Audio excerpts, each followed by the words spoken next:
NaMo अर्हन्ताणम् NaMo सिद्धाणं NaMo आयर्याणम् NaMo वज्रायाणम् NaMo लोये सवसाहुणम्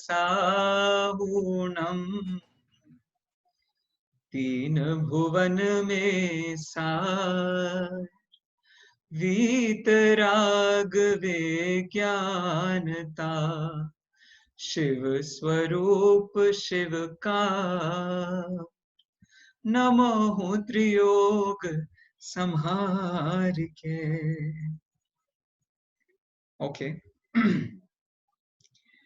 So I'll share my screen with you and we can begin the class with that. Are you able to look at my screen, Darshi?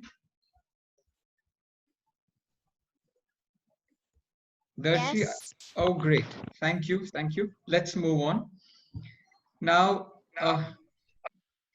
Chhahdhala is one of most great writings of 18th century. These writings are basically about in Hindi.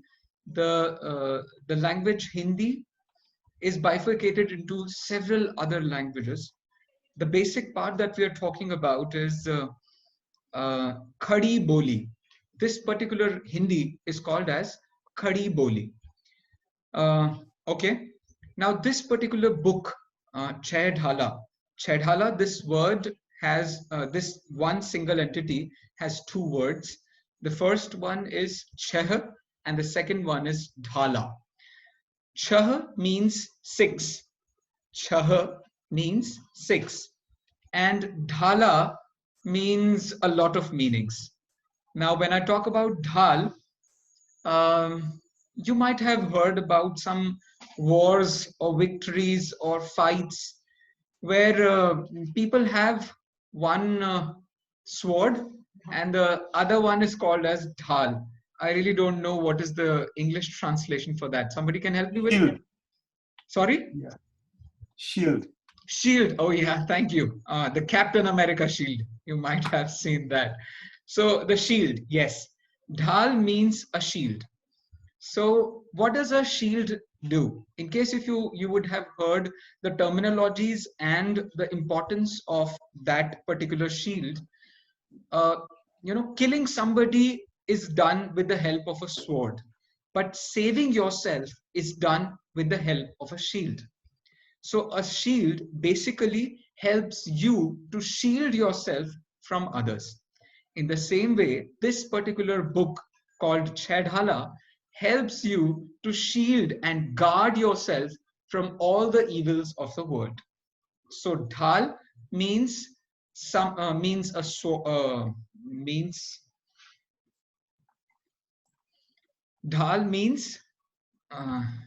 a shield. Second part of Yeah, second Dhal. part of I'll just come to it. instrument.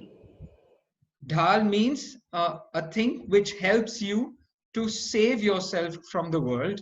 And the second meaning of Dhal is, what do we call this particular thing in English? Do, re, mi, fa, sol, la, ti, do. Is there a name for it? Somebody knows that? In Hindi, we call this as sargam. Sa, re, ga, ma, pa, dha, ni, sa. It's musical notes. Yeah, thank you. That should be right, I guess. Yes, musical notes.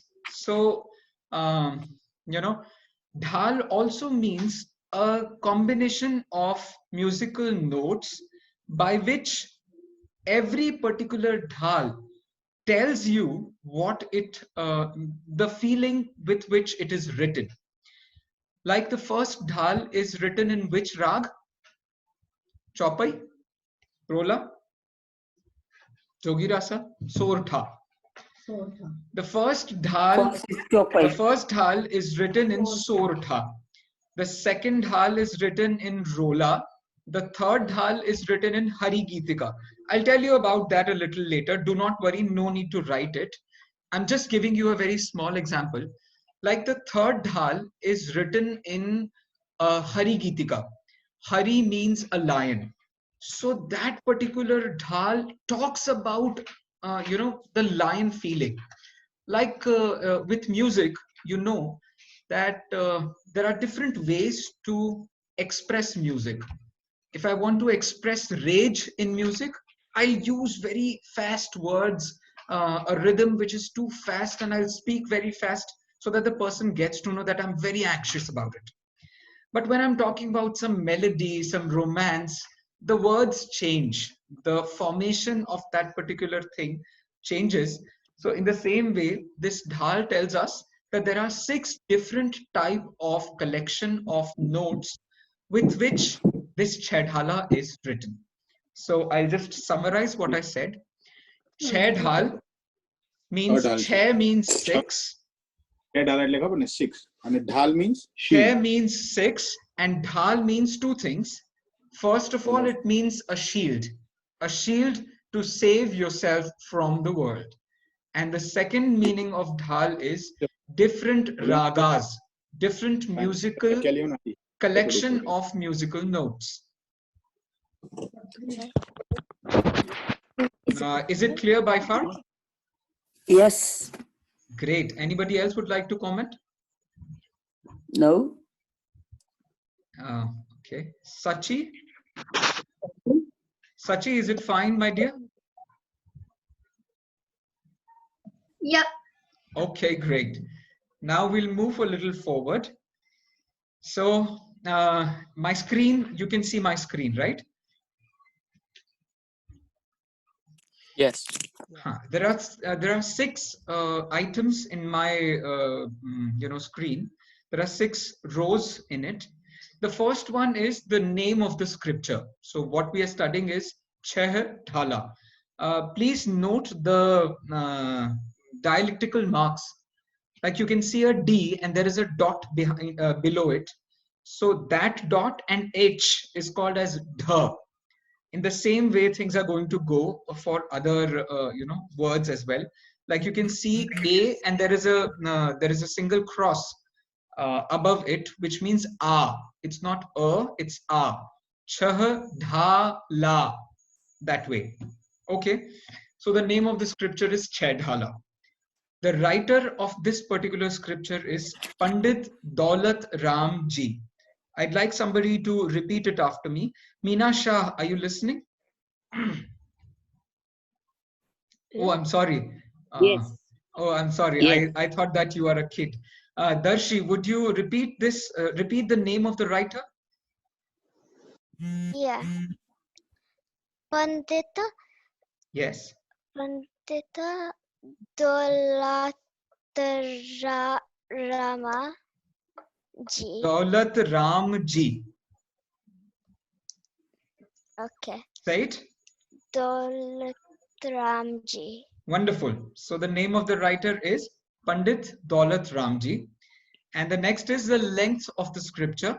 So this particular scripture is not in sentences.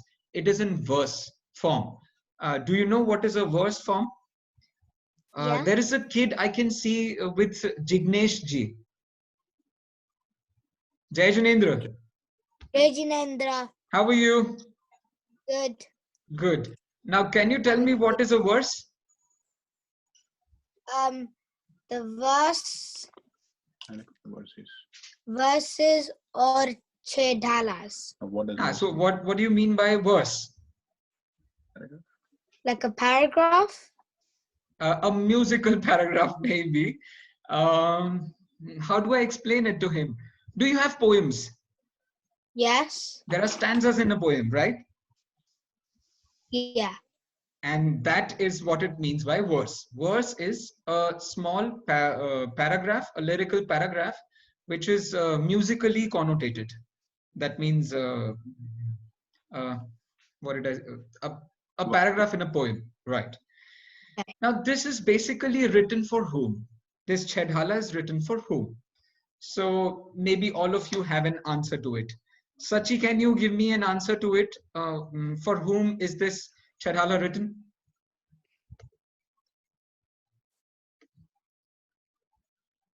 Bhavya's liberation.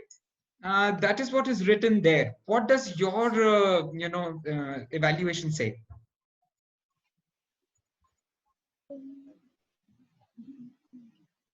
I'll tell you. It is written so that somebody called Sayam Jain is going to teach you and make it more difficult for you to understand. Fine, fine, fine. I hope you're understanding what I'm saying. So, Chhahdhala is a wonderful book, and this is basically written for those who want to understand about the soul, who want to understand who they are, why they are, and what is their, um, will to live.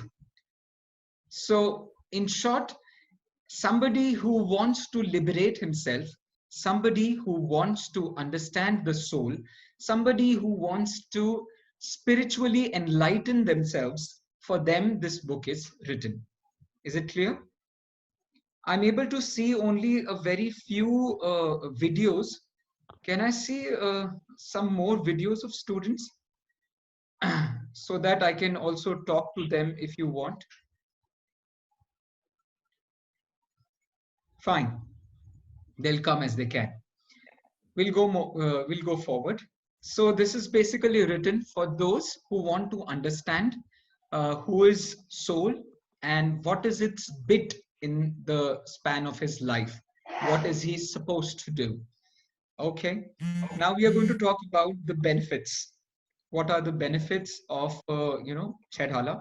So a very common thing is you're going to have the worldly as well as para-worldly. That means beyond the world, to which we call spiritual benefits.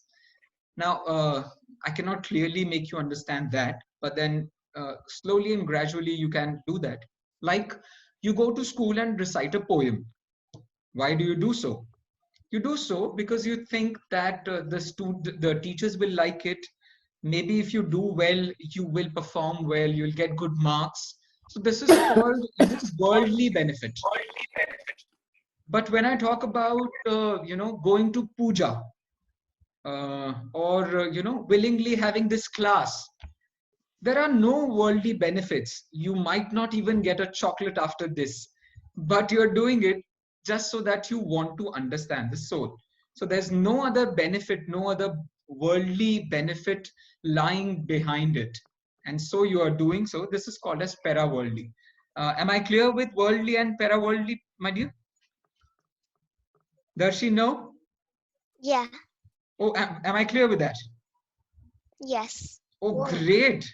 I have got the best kids ever. Why this worldly? Jignesh Shah, what is the name of the kid? It's Adi. It's Adi. Oh, yes, Adi, your hand is also raising. But why is in the benefits are worldly if you don't get any worldly benefits? Oh, that's very good. Para-worldly is the name. Para means pseudo. Para means beyond. Not pseudo actually. It means beyond. So para-worldly means beyond worldly. Like I ask you a question. If you're hungry, why do you eat? Do you get something out of it? Yes. If you eat, is your mother going to give you another gift, another chocolate after that? No. You do it just because your hunger should be satisfied. In the same way, there are different kinds of hungers. Some kind of hungers are by which you fill your stomach, but there are some hungers by which you fill your mind, your brain, and you become happy after it. So this is what I'm talking about. So no worldly benefit beyond worldly benefits. Okay, with the span of time, maybe I'll be able to tell you that in a proper way. It's a very start to talk about para-worldly activities. Okay, who is bowed in the prelude? What is a prelude? Prelude is the first verse written in any scripture. The first verse written in any scripture is called as prelude. In Hindi, it is called as Mangalacharan. Fine. So now the question arises, Like whenever you go for a puja, what do you recite first? Sachi?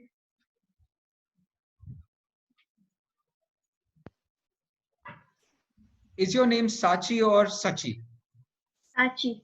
I'm sorry, Sachi. Yes. What do you recite first when you go to a temple? A Jain temple, maybe. Very good. So Namokar mantra is a prelude. It is a prelude of a scripture called Shatkhandagam. In the same way, the Chhahdhala's first verse is dedicated to Veetaragata vigyanata. Repeat after me, Adi. Rag vigyanata. Great. Repeat after me, Darshi.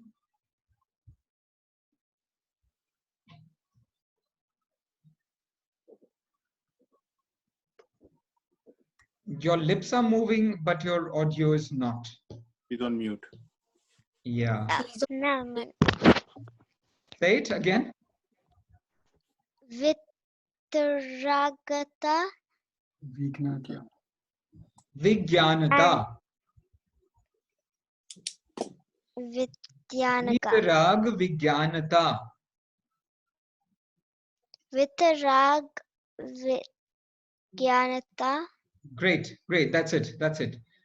Vinci, are you able to listen to me? Yes.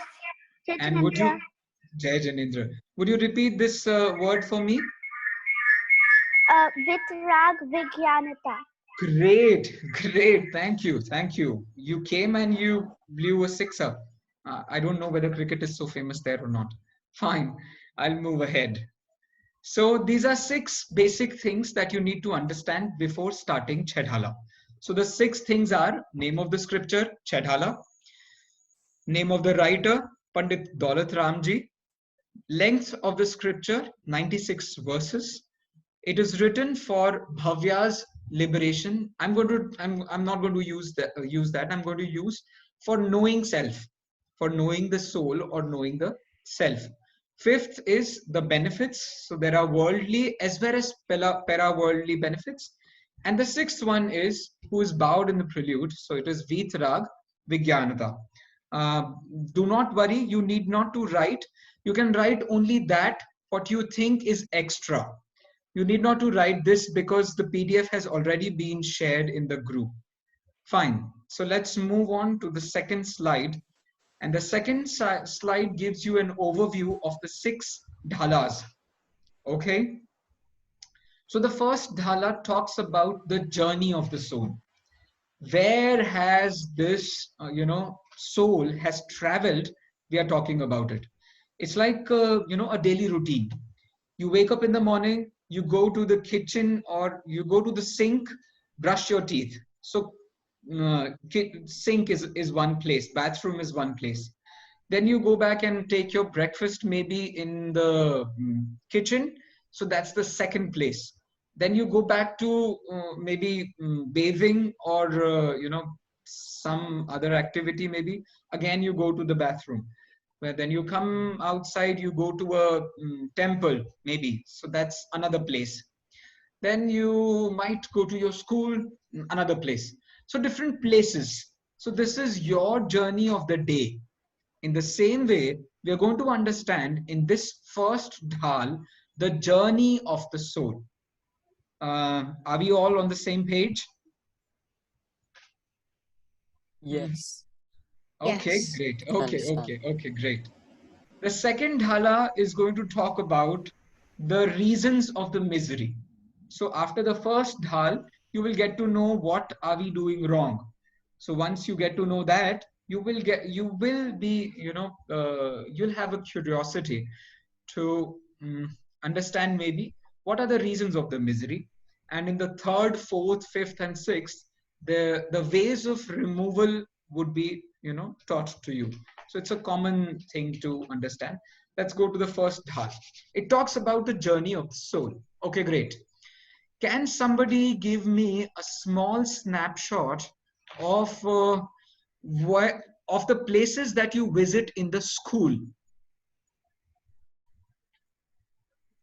Adi, can you tell me? Oh, great. His hand is already up. Great. Tell me. So you go to the classroom, Okay, then you go to the lunch hall, great. and the assembly hall, Okay. and then you go to the toilet. Okay, great. Okay, great, great. Thank you very much. So this is his journey of the school. Somebody else has a different journey to the school. Vinci, is your journey the same? Yes. No, it's not the same. Okay, So first, we have to go to our cloakroom and take our coats off. great, And then we go to our maths class. And then we have break time in the playground. great. And then we have our English class, which is in different classrooms. And then we have lunchtime. Okay. And then we go to our home classroom. And we do our afternoon activities. I think I got it. I think I got it a little. Thank you. Yeah. Thank you so much. Now we are going to, in this first dhal, we are going to talk about the journey of the soul. So the journey of the soul is basically, you know, something of its sort. Let's see what we are going to do. Or do you want me to open the secrets right now? I'll go whatever Adi says. Should I spill the beans or should we move ahead and see what happens next? Move ahead and see what happens next. Okay, fine. So I'll not Yeah, spill move the ahead beans. and see what happens next. No. So we'll move forward and see what things are going to happen. My internet is fine or what? Am I audible to everybody? Yeah. Okay, great. Now, Yes, you are. this is something that you have to recite after me. I am, closing down your audios, but your parents are besides you. So maybe they would be able to check you with whatever you are singing. Fine. So I'm reciting, one line at a time. You recite it after me, and then we'll go and talk about what is written in this first verse of Chhahdhala. Fine. Teen bhuvan mein saar. Recite it.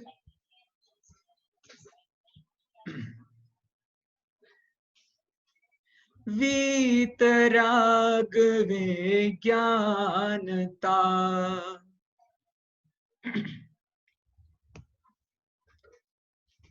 Very good.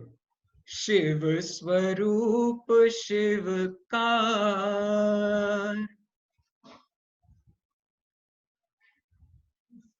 Very good. Namahu Triyog Samhar ke.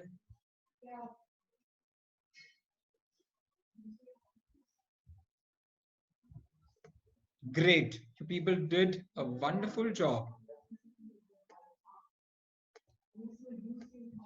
Okay, let me explain each line, and it will be explained in a sequence, so you'll definitely get to know about it.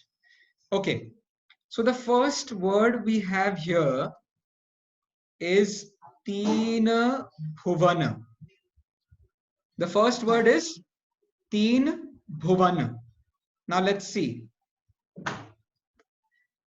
Teen Bhuvana. Teen Bhuvan means, I'll have to move this a little. Okay. Teen Bhuvan means 3 lokas. The first loka is Urdhvalok, Madhyalok, and Adholok. Vinci, would you please repeat that for me? Urdhvalok, Madhyalok, and Look at the screen, don't worry. Look at the screen. Urdhvalok, Madhyalok, and Adholok. Great. Now, can somebody tell me, I think Sachi would be able to tell me, this loka word is written here. My question to you is, what was the word written in the verse?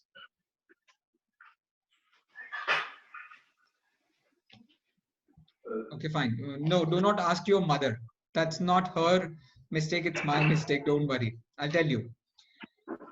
We were basically talking about this. Teen bhuvan. Right? Bhuvan means loka. Bhuvan means lok. And how many lokas are there? There are 3 lokas. Urdhva, Urdhva, Adho and Madhya. 3 bhuvan or 3 lokas. Urdhva, Adho and Madhya. Is it clear, Adi? Adi? Yes. Okay, great. Okay, great. Yes. So Urdhva lok is... Sayamji, Yes, please. Sayamji, there are more children. If you move on your right, they are like Javish, there is Colette, there are Oh, I'm different children sorry. on the end. Ah, So you can have some of their names also, please. I'm so very sorry. But their video, are there videos on? No, Fine, yeah, some of fine. their Okay. videos are on. I'll ask. Some of, Okay, yeah, Sita. Sita, are you there, my dear?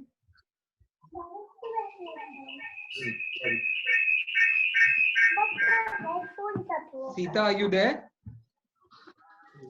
Hello, sorry, I just had to go for work, so I won't be able to answer. I'm so sorry. I needn't disturb you. Suchita, No, are no, you there? sorry. Suchita is there? Hi, yes, I'm here. I can hear Oh, you. great. Thank you, Suchita. Okay, what was the word for loka I right now told you in the verse?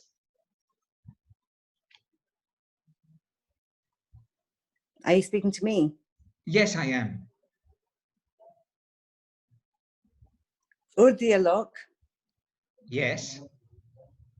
Urdhvalok, Madhyalok, and Adholok. I'm asking you, this lok word was not there in the verse. Which word was there in the verse of whose synonym we have used here?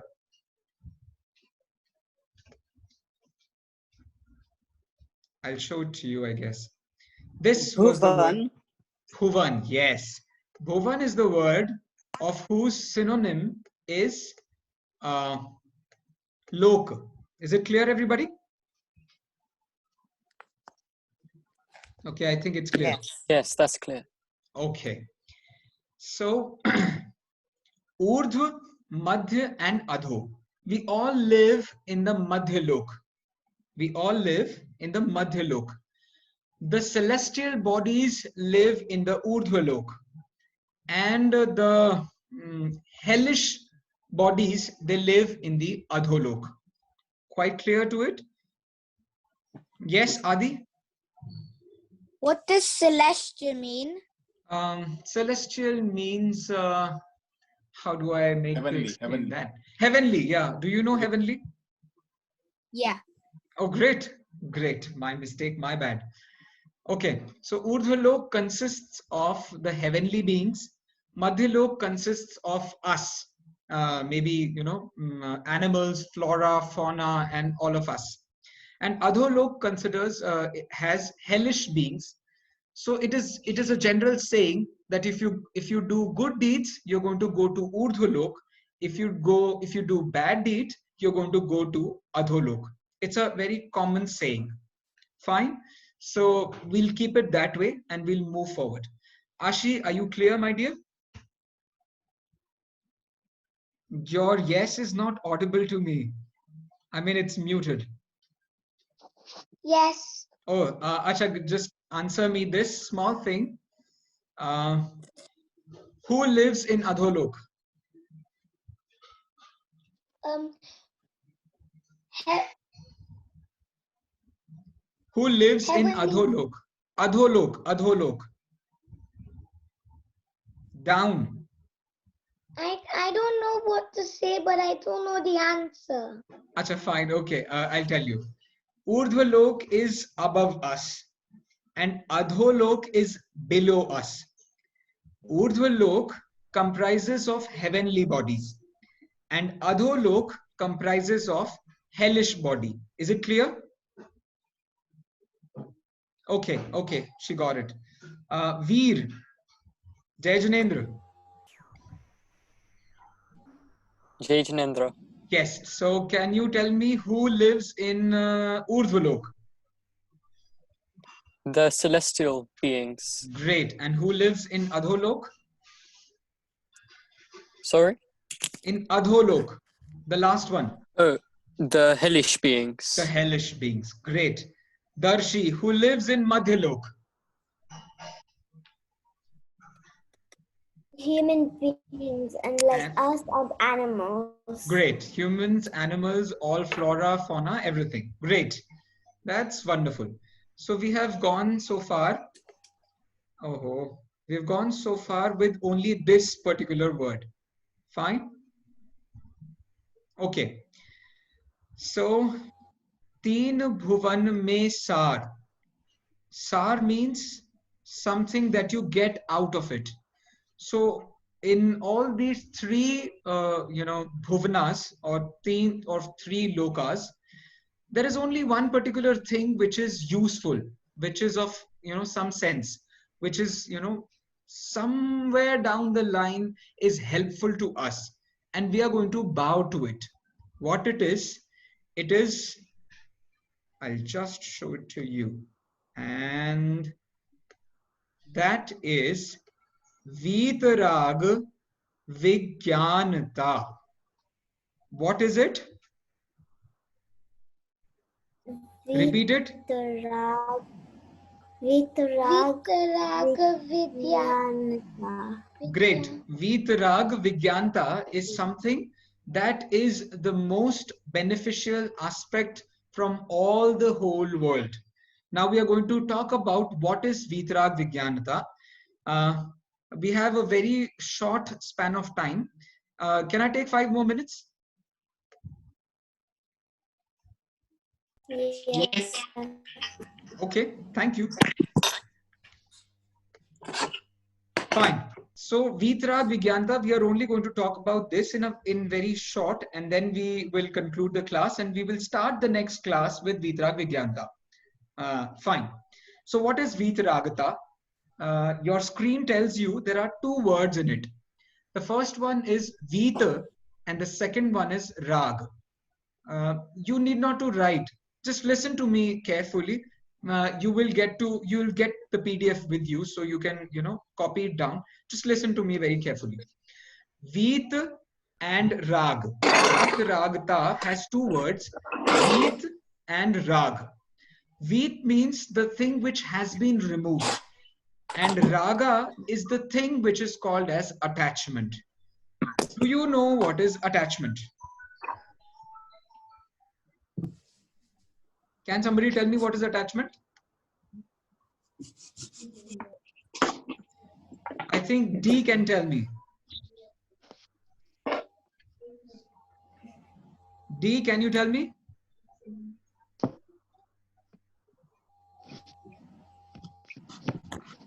Something you like. Yes. What is attachment? Can you tell me that? Have you heard of that? Is it like when you're attached to something? So like you're attached to your mom and you're not. And Thank you, Father.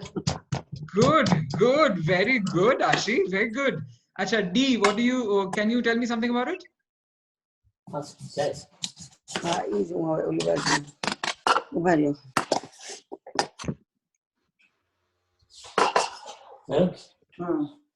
I'm unable to see or hear anything, but fine, I got it. I'll ask somebody else. Sachi, do you know something about attachment? Yeah, attachments like, let's say you're attached to, if you're attached to something, it means that you're joined with that thing.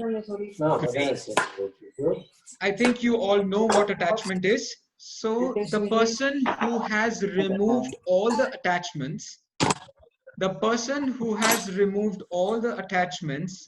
is called as Vitaragi. The person who has removed all the attachments is called as Vitaragi. Fine. The person who has removed all the attachments is called as vitaragi. Vitaragi, as in you go to the temple and you look at the idol. Do you see that idol with somebody else? Is there a single idol, or that idol, his hands are attached with someone else's hand? Or do you see that idol, roaming around, having swords in its hands, or is quite, very ferocious or something like that? No. That particular god is Vitaragi. Vitaragi means he is beyond all attachments. It's like, you love your mother very much, but do you listen to her all the time? When she asks you to sleep down, I doubt that you listen to her. When she asks you to, stop using your phone, maybe I don't think you are going to believe it all the time. So attachment has its own advantages, but it has its own disadvantages too. So having said that, attachment is not a very good thing. So hence, to become God, the first and the foremost thing to inculcate in yourself, to have in yourself, is vitaragata. Am I clear with vitaragata? Yes. Oh, very Yes, good. very Thank clear. you, Adi. And now we are only going to talk about vigyanata. Vigyanata has again two words. One is V and the other one is Gyan. V and Gyan. V means special and Gyan means knowledge. Now, all of you know what is knowledge? Yeah. Oh, that's good. You all are well versed. Great. So knowledge means the capability or the ability to know or to understand. That is called as knowledge.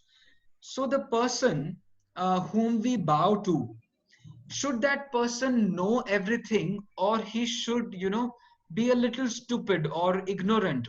Will that be okay? No. Oh, very good. You are intelligent.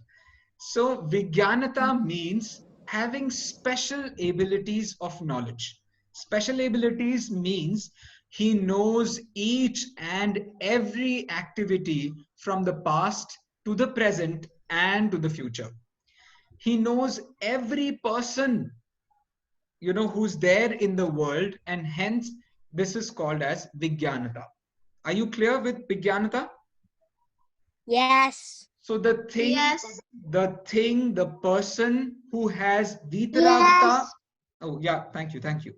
The person who has vitaragata and vigyanata in himself is the person whom we are bowing to, whom we are, extending our love, affection, devotion to, and hence we are talking about vitarag, vigyanata, as in qualities of an ideal person. We are not talking about a person. Like, we are not talking about Bhagwan Mahavir. We are not talking about Kundakundacharya. We are not talking about Simandhar Bhagwan. We are not talking about Parshanath, Neminath, Chandranath, Chandraprabh. Nobody. We are only talking about those capabilities with which they have become God. Like, Darshi is not right, but Darshi's knowledge is right. Adi might not be right, but his knowledge is right. Ashi might not be right, but her knowledge is right. And so I can say with Vinci, Veer, Sita, Suchita, everybody. So the abilities, the qualities are true. And for those qualities, I bow in front of you. So the verse that we have studied, the first section of the verse that we have studied by far, is Teen Bhuvan Mein Sar Veetarag Vigyanata. In the next class, we are going to talk about Shiv Swarup, Shivkar, and Namahu Triyog Samharike. Yes, there is a question. What does Mesar mean? I'm sorry, what? What does Mesar mean? May Sar, crux. Do you know crux? How do I tell you that? Logic. Sar, Logic. logic, no. Essence. Lessons, the essence. Yeah, that's the right word. Thank you very much, whosoever said it. Do you know what an essence is? Do you know oh, you do not know essence as well. I'll tell you what it is. The very I'll tell you. Do you know strawberry? Yeah. Everybody knows strawberry, or maybe you know vanilla. So whenever you have a vanilla cake, there is something which is called vanilla essence, which is put into it. That flavory smell comes into it. Are you getting what I'm saying? So in all the three in all the three lokas, the basic sar means the essence, the crux, the concentrated part of that particular thing is called as sar, and that is vitarag vigyanta. So in this whole world, nothing makes sense but vitarag vigyanata. Is it clear, Ashi? Okay, thank you. And with this, we end the class. If you have any questions, you can send me those questions on the group as well. The recording is with me. I'll send you and share the recording with you, via YouTube link also. If others have not taken the class, they might have the class afterwards. So thank you very much for the class. I hope you understood what I tried to, help you out with. Jai Janendra. Jai Jinendra. Janendra. Jai Thank you. Jinendra. thank My you. pleasure. Thank you. Jai Thank you. Janendra. Thank you very Jai much, Jinendra. everybody. Jinendra.